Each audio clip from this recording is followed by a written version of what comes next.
kalau udah diputus oleh MK ya kita ikut aja, kalau walaupun kita nggak suka. Kayak misalnya putusan Tom Lembong, putusan Hasto, tidak selalu memuaskan semua orang. Jadi sebagai negara hukum kita harus membangun tradisi. Ya udah, hormat aja putusan pengadilan dah. Itu walaupun dalam batin kita nggak suka, disimpan aja dalam hati. Nah, bedakan kalau kita pejabat dengan warga negara biasa. Kalau warga negara biasa boleh menghujat, tidak setuju kepada putusan pengadilan, boleh, tidak ada masalah. Tapi kalau kita pejabat, ya udah diambil sumpah demi Allah, tunduk kepada undang-undang dasar, ya nggak boleh dong. Jadi anggota DPR, ketua DPR, saran saya jangan begitu. Dan memang secara politik begini, semua orang yang duduk di parlemen, di partai, eksekutif, legislatif, itu nggak begitu suka sama MK itu.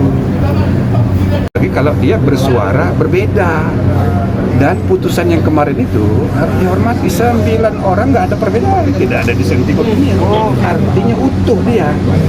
Maka yang dihadapi itu kemarahan eksekutif, pejabat pemerintahan, kemarahan semua pimpinan partai nggak suka.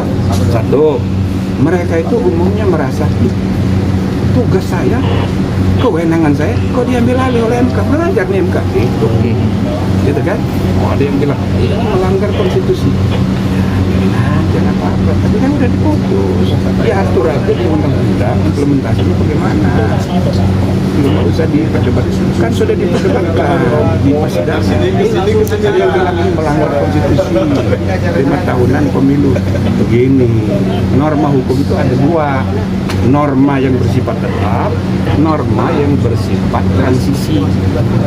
Itu di seluruh dunia dalam perjalanan sejarah sejak zaman Nabi Adam sampai sekarang, sama hukum tetapnya harus dibedakan dengan hukum transisi. Nah, di Undang-Undang Dasar hukum tetapnya 5 tahun, itu tetap. Tapi dalam hal terjadi perubahan, misalnya waktu pilkada jadwalnya berubah, maka dibuat aturan, dibikin PLT. Nah, itu kan hukum transisi. Nah, ini juga begitu. Ini DPRD-nya bagaimana? Ya terserah, yuk atur, diperpanjang jabatannya atau diperpendek. Itu kan? Nah, itu bisa diatur di undang-undang. Ini hanya berlaku sebagai norma transisi. Semua undang-undang pasti ada aturan peralihan. Itu mas, transisi. Semua kontrak ada aturan peralihan. Itu biasa. Jadi nggak usah diadu-adu. Putusan MK melanggar prinsip 5 tahun.